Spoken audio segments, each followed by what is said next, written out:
아브라함에 관해 전해 내려오는 유대교의 이야기, 전승이 하나 있습니다. 햇볕이 뜨겁게 내리쬐는 어느 날 아브라함이 집 앞 상수리나무 그늘에서 더위를 피하고 있었습니다.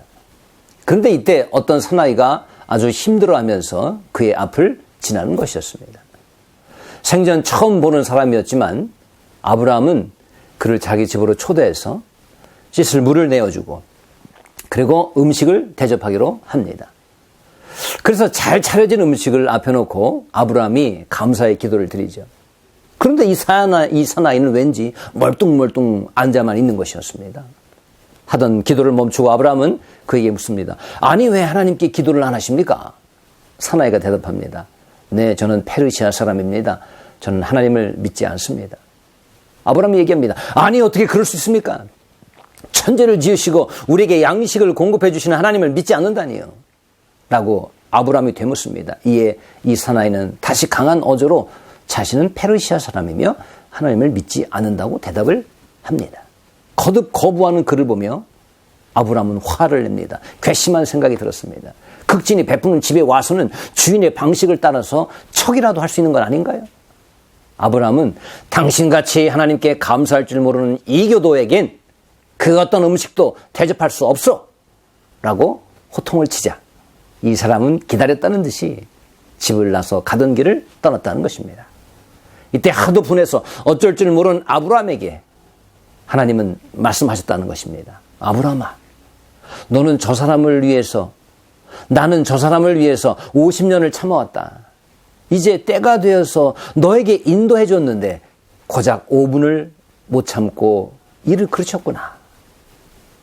야고보서 5장을 보니 인내하는 것이야말로 성도의 삶의 가장 중요한 열매라고 강조하고 있습니다.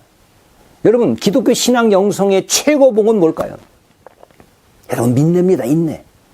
오래 참음입니다. 그래서 야고보가 계속해서 반복적으로 말씀하고 있는 말이 바로 참으라 라는 단어입니다.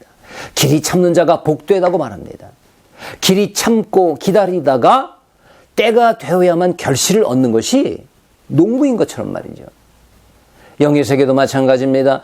예수님을 보십시오. 예수님이 제자들을 선택하실 때에 절대로 이미 준비되고 갖추어진 사람들을 고르신 것이 아닙니다.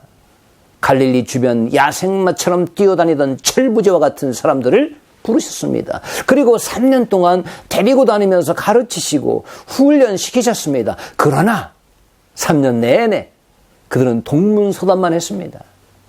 아니, 3년이 다 채워져서도 여전히 성숙지 못해서 스승인 예수님을 모른다고 부인하기까지 하지 않았습니까? 예수님이 죽은 후에도 부활해서도 마찬가지였습니다.